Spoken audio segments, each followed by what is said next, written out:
So eleven welcome back to another video. তো হয়তো ভেবেছিলাম যে আজকে হয়তো আর তাণ্ডবের অ্যানাউন্সমেন্টটা আসবে না, তাণ্ডবের হয়তো পোস্টারটা আজকে হয়তো ড্রপ করা হবে না।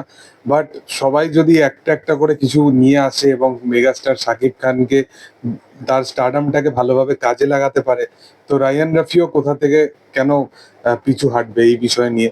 তো রায়ান রাফি এমন একজন মানুষ যে শাকিব খানের ভেতরে অ্যাকচুয়ালি কি আছে সেটাকে সে বের করেছিল এবং তার সাথে প্রযোজিত হয়ে একসাথে তারা তুফান নামক একটা সিনেমা এনেছিল আজ থেকে ঠিক 1-1.5 বছর আগে।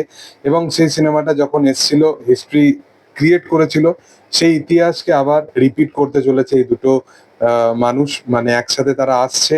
এবং আমি বিশালভাবে এক্সাইটেড আছি এই কাজটা নিয়ে। আমি আগেও বলেছিলাম যে তাণ্ডব যখন আসবে সেটা কিন্তু বরবাদের থেকেও একটা দুর্দান্ত ভাবে কাজ হতে চলেছে।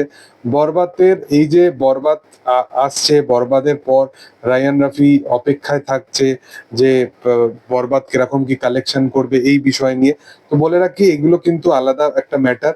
বরবাদের কালেকশন নিয়ে সে এই কারণে অপেক্ষা করে আছে, সে জাস্ট অপেক্ষা এই কারণে করে আছে যে বরবাদের পর তাণ্ডবকে সে আরো কত লেভেলে, কতটা স্কেলের মধ্যে নিয়ে আসতে পারে এবং কতটা বাজেট ব্যয়বহুল হয়। আমি বলেছিলাম বেশ কিছুদিন ধরে তাণ্ডবের কিন্তু একটা ফটোশুট চলছে লাস্ট 2-3 দিন ধরে, এবং সেটাই হয়েছে।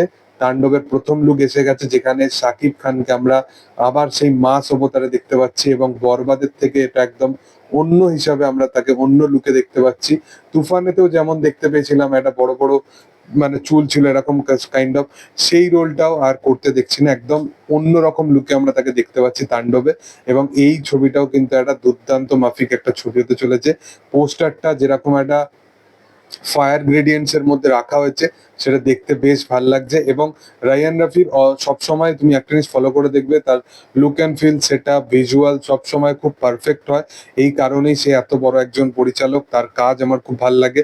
এবং আমি বারবার বলেছিলাম যে এখানে অ্যান্টি ক্যারেক্টার হিসাবে হয়তো আমরা জয়া আহসানকে দেখতে পাবো। তো সেই কারণবশত কোথাও গিয়ে যেহেতু অ্যান্টি ক্যারেক্টার হিসেবে জয়া আহসানকে দেখতে পাবো, তো জমে যাবে। মানে শাকিব খান, জয়া আহসান, সাবিলা নূর এবং রায়ান রাফি পরিচালনা করবে এবং হয়তো আরো ভালো কিছু প্রপার কাস্টিং আমরা এই কাজে দেখতে পেতে চলেছি। এবং তাণ্ডবের কিন্তু এর পর পর দুর্দান্ত দুর্দান্ত কিন্তু অ্যানাউন্সমেন্ট আসতে চলেছে আফটার বরবাদ রিলিজের পর।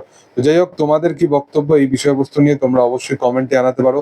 চ্যানেল নতুন থাকলে অবশ্যই চ্যানেলটাকে সাবস্ক্রাইব করে দিও এবং বরবাদের আপকামিং দিনে আরো বেশ কিছু আপডেট তোমাদের সাথে শেয়ার করব, বা যা যা আপডেট আমার কাছে আগে আসবে আমি তোমাদের সাথে আগে শেয়ার করবো। তো অবশ্যই ভিডিও ভালো লাগলে অবশ্যই লাইক শেয়ার সাবস্ক্রাইব তো করেই দিও। Thank you all, by.